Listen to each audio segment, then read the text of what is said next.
যুবক তামাশা এটা করে আছো, খোলা হাসি তামাশা আয়ে কি এক জিন্দিগি চলতেছে। মালিকের সামনে দাঁড়ায় জবাব কি দিলাম ভাই? কার কি পুঁজি আছে জানি না, আমার তো নাই, সেজন্য বলতেছি।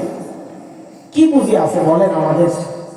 কোন পুঁজির ভরসা এখন নিশ্চিন্ত জীবন যাপন করছি বলেন তো? পুঁজি যে নাই একেবারে তা তো না, আছে আছে। কি আছে? গুনার গুনাহ, গুনার গুনাহ, গুনার আছে, গুনাহ। গুনাহ ছাড়া আছে কি? চুল পাইকা সাদা হয়ে গেছে, এখনো গুনাহ ছাড়তে পারি না। দাড়ি পাইকা সাদা, এখনো গ্রামের চায়ের স্টলগুলোতে দেখা যায় বুড়া সিনেমা দেখতেছে। বাবা বুড়া ছাড়বেন কবে বলেন তো? কবে? যুবক তুই ভাবিস না আল্লাহ তোকে চুল পাকা পর্যন্ত সুযোগ দিবেন, দাড়ি পাকা পর্যন্ত সুযোগ দিবেন না রে বাপ না। কত বাবাকে দেখছি সন্তানের লাশ কাঁদিয়ে দেখছিস। আরে কার কখন রাত চলে আসে কে জানে? আসার না সিরিয়াল আছে, যাওয়ার কি সিরিয়াল আছে? সিরিয়াল নাই। কে জানে, কে জানে বলে।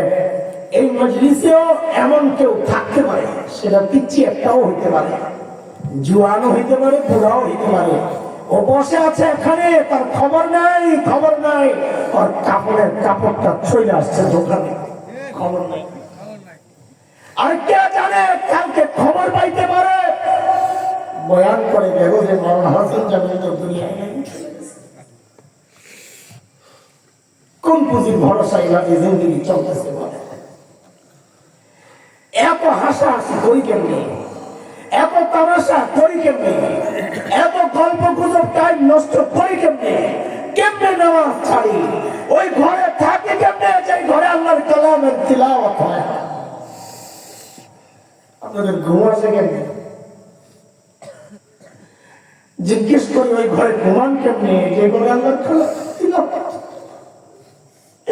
ও বাবা মা, আরে ওই সন্তানের সঙ্গে খাবার কেমনে দেন যে সন্তান নামাজ পড়ে?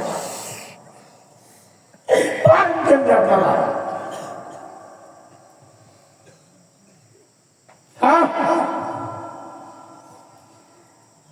আরে যাদের হাসার কথা ছিল সেই সাহাবীরা, আরে ওরা তো জান্নাতের গ্যারান্টি পাইছে।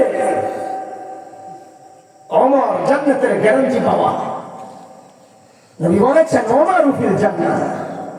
আরে নবী শুধু বলেন নাই জান্নাতে, নবী ওমরের বাড়িটাও দেখে আসছেন। এসে বলতেছেন কি যে সুন্দর বাড়ি, আমার মন চাইছিল ঢুকতে, ঢুকি নাই। ওমরের যে গাইরত, আত্মমর্যাদা বোধ, ওমর যদি মাইন্ড করে ঢুকি নাই। সেইদিন ওমর বাচ্চাদের মতো হালমাও করে কান্না শুরু করছেন। আমি তো কিন্তু আপনার সতেরো আত্মমর্যাদা বোধ ঢুকলেন না কেন? সেই ওমর মৃত্যুর সময় শুয়ে আছেন মসজিদে নববীর ফ্লোরে, জীবন যায় যায় অবস্থা।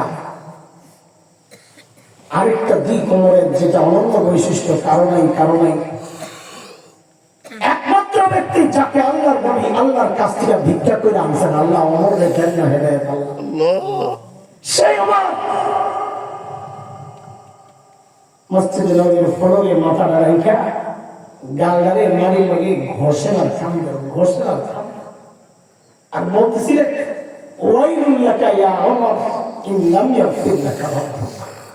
ওমর তোমার রব যদি তোমার ক্ষমা না করে, তোমার জন্য ভয়ঙ্কর বিপদ কিন্তু অপেক্ষা করছে।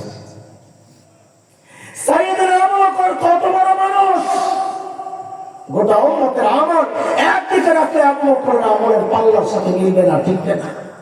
সেই আবু বকর যার সম্পর্কে নবী আলাইহিস সালাম বলেছেন ইন্না আমান্নান নাস আলাইয়া বিসুহবাতিহি ওয়া মালিহি আবু বকর।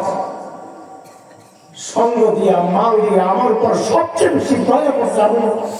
সুবহানাল্লাহ। জান্নাতের গ্যারান্টি পাওয়া আবু বকর, অথচ আখিরাতের চিন্তায় কতটা বেকুল আর অস্থির থাকতেন আবু বকর।